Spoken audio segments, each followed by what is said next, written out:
2008 থেকে 2024 দীর্ঘ 16 বছর দেশে রাজনীতিতে জাতীয় পার্টি বেশ আলোচনায় ছিল। বিশেষ করে নির্বাচন কেন্দ্রিক জাপাকে নিয়ে আলোচনা রীতিমতো তুঙ্গে থাকত। এরশাদের মৃত্যুর পর দলটির দায়িত্বে জিএম কাদের। নির্বাচন এলে জিএম কাদেরও ভাইয়ের মতো বারবার কথা বদলাতেন। রাজনৈতিক পল্টির কারণেই জাপা থাকত নানামুখী সমালোচনায়। এরই মধ্যে দলটি 3 মেয়াদে বিরোধী দলের দায়িত্ব পালন করেছে। 2024 সালে গণ আন্দোলনের মধ্য দিয়ে হাসিনা সরকারের পতন হওয়ার পর জাপার দিনও ভালো যাচ্ছে না। ত্রয়োদশ সংসদ নির্বাচন জাতীয় পার্টির ফলাফল নিয়ে মানুষের আগ্রহ আছে। অনেকেই জানতে চান দলটি কত আসন পেল। আদৌ কি কোনো আসন পেয়েছে আওয়ামী লীগের অন্যতম মিত্র এই দলটি? দেশের রাজনীতিতে জনসমর্থনের দিক থেকে জাতীয় পার্টিকে তৃতীয় রাজনৈতিক শক্তি হিসেবেই দেখা হতো। সাংগঠনিক এই শক্তি কি আদৌ দলটি ধরে রাখতে পেরেছে? এই আলোচনা আছে রাজনৈতিক অঙ্গনে, নাকি সময়ের সাথে সাথে আরো তলানিতে গিয়ে ঠেকেছে জাপার সমর্থন? ওয়ালটন বিএলডিসি ফ্যান, খরচ বাঁচে 65% পর্যন্ত। ওয়ালটন বিএলডিসি ফ্যান ছড়ায় স্বস্তির সবুজ হাওয়া। এক কথায় বললে এবারের হুসেইন মোহাম্মদ এরশাদের প্রতিষ্ঠিত জাতীয় পার্টির পুরোপুরি ভরাডুবি হয়েছে। একটি আসনেও বিজয়ী হতে পারেনি জাপার প্রার্থীরা। সংসদীয় গণতন্ত্র চালুর পর এই প্রথম দলটির কোনো প্রার্থী নির্বাচনে জয়ী হতে পারেননি। এমনকি গত বৃহস্পতিবার অনুষ্ঠিত ত্রয়োদশ জাতীয় সংসদ নির্বাচনে দলটির কোনো প্রার্থী মূল প্রতিদ্বন্দ্বিতায় আসতে পারেননি। এর মধ্যে জাপার ঘাঁটি হিসেবে পরিচিত রংপুরেও ভয়াবহভাবে বিপর্যস্ত হয়েছে। এটিকে রাজনৈতিক বিশ্লেষকদের কেউ কেউ জাতীয় পার্টির রাজনীতির শেষ হিসেবে দেখছেন। ত্রয়োদশ জাতীয় সংসদ নির্বাচনে জাপা 200 আসনে প্রতিদ্বন্দ্বিতা করে। এর মধ্যে দলের চেয়ারম্যান জিএম কাদেরের দলের ঘাঁটি হিসেবে পরিচিত রংপুর 3 আসনে তৃতীয় হয়েছেন। জোটে জিএম কাদের পেয়েছেন 43,385 ভোট, অর্থাৎ নিজেদের দুর্গে তৃতীয় হয়েছেন তিনি। যদিও এই আসনটি এরশাদের পারিবারিক আসন হিসেবে স্থানীয়ভাবে পরিচিত, কারণ 1991 সাল থেকেই এই আসনটি জাপার দখলে। জাপার মহাসচিব শামীম হায়দার পাটোয়ারি গাইবান্ধা 1 আসনে নির্বাচন করে দলের চেয়ারম্যানের চেয়ে কম 34,000-এর কাছাকাছি ভোট পেয়েছেন। দলের চেয়ারম্যান ও মহাসচিব দুজনেই নির্বাচনে ফলাফলে একেবারেই ধরাশায়ী। কেন এই ভয়াবহ ভরাডুবি? জাপার এবারের নির্বাচনের ফল নিয়ে চলছে নানা কানাঘোষা। ফল বিপর্যয়ের কারণ খুঁজছেন কেউ কেউ।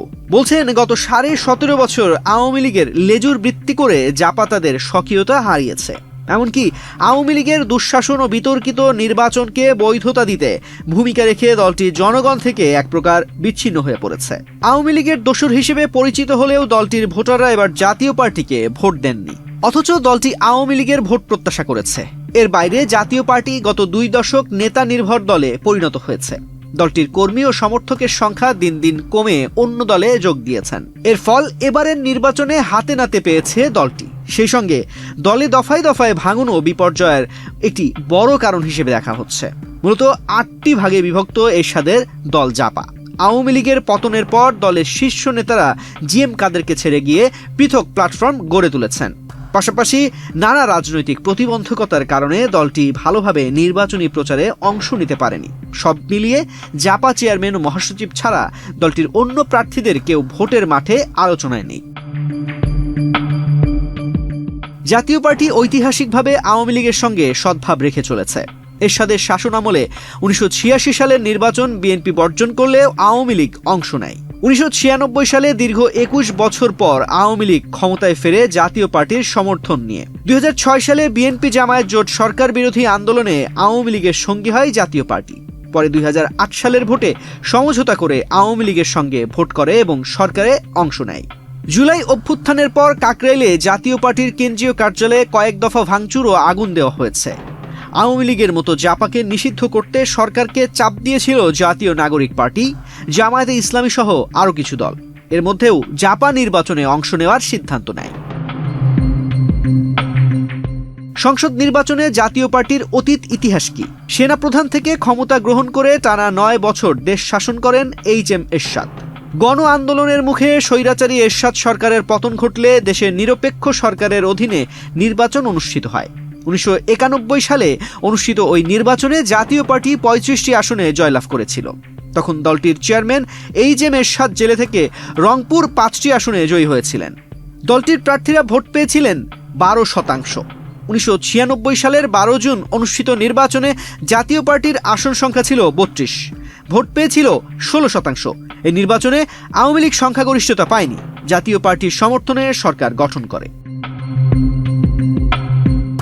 2001 সালে জাতীয় পার্টি আসন পায় 14টি, ভোটের সংখ্যা 7% নেমে আসে।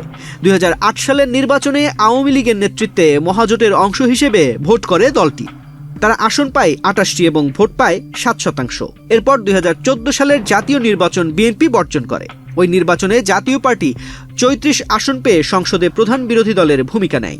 2018 সালে অনুষ্ঠিত রাতের ভোট বলে পরিচিত নির্বাচনে জাতীয় পার্টি আসন পায় 22টি।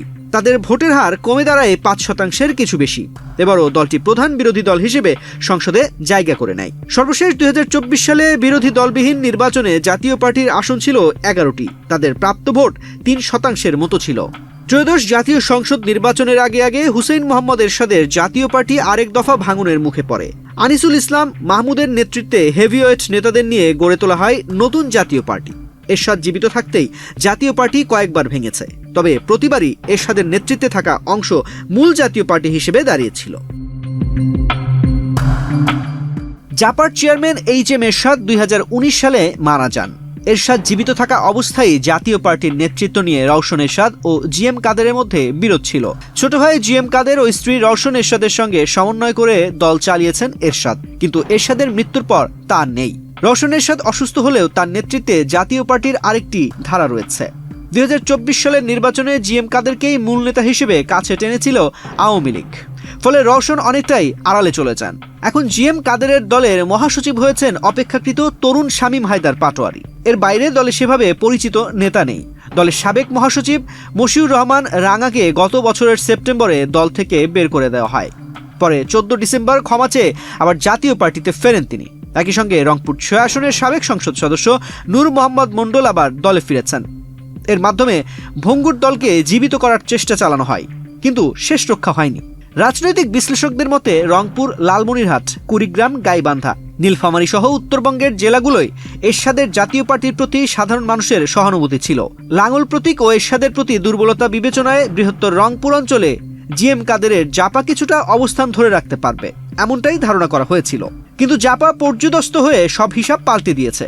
সব মিলিয়ে এবারের নির্বাচনে 299 আসনের মধ্যে একটিতেও বিজয় ছিনিয়ে আনতে পারেনি জাপা। শুধু তাই নয়, দলটির ঘাঁটি হিসেবে পরিচিত উত্তরের জনপদেও লাঙ্গলের স্মরণকালের ভরাডুবি হয়েছে। আরও ভয়ঙ্কর ব্যাপার হলো রংপুর 3 আসন জাপার দুর্গ হিসেবে পরিচিত। 1991 সালের পর এবারই প্রথম এই আসনটি জাতীয় পার্টির হাতছাড়া হলো। এই এলাকায় মূলত দলটির প্রতিষ্ঠাতা হুসেইন মোহাম্মদ এরশাদের বাড়ি, তাই রংপুর 3 এরশাদের পারিবারিক আসন হিসেবে স্থানীয় মানুষের পরিচিত। পারিবারিক উত্তরাধিকার হিসেবে দলের হাল ধরলেও বিজয় অটুট রাখার হালটি ধরে রাখতে পারেননি জি.এম. কাদের। নিজের আসন বাদে অন্য কোনো আসনেও কাউকে বিজয় করে আনতে পারেননি তিনি, অথচ 2 শতাধিক আসনে প্রার্থী দিয়েছিল দলটি। সঙ্গত কারণেই প্রশ্ন উঠেছে, দেশের রাজনীতিতে জাতীয় পার্টি যুগের কি অবসান হতে যাচ্ছে, যার মধ্য দিয়ে অল্প দিনের মধ্যে নাম সর্বস্ব দলে পরিণত হতে যাচ্ছে জাপা। এই নির্বাচনে জাতীয় পার্টির রাজনীতিতে 2টি রেকর্ড হলো। এর একটি হলো একটিও আসন পায়নি, সেই সঙ্গে দলের অধিকাংশ প্রার্থী জামানত হারাচ্ছেন।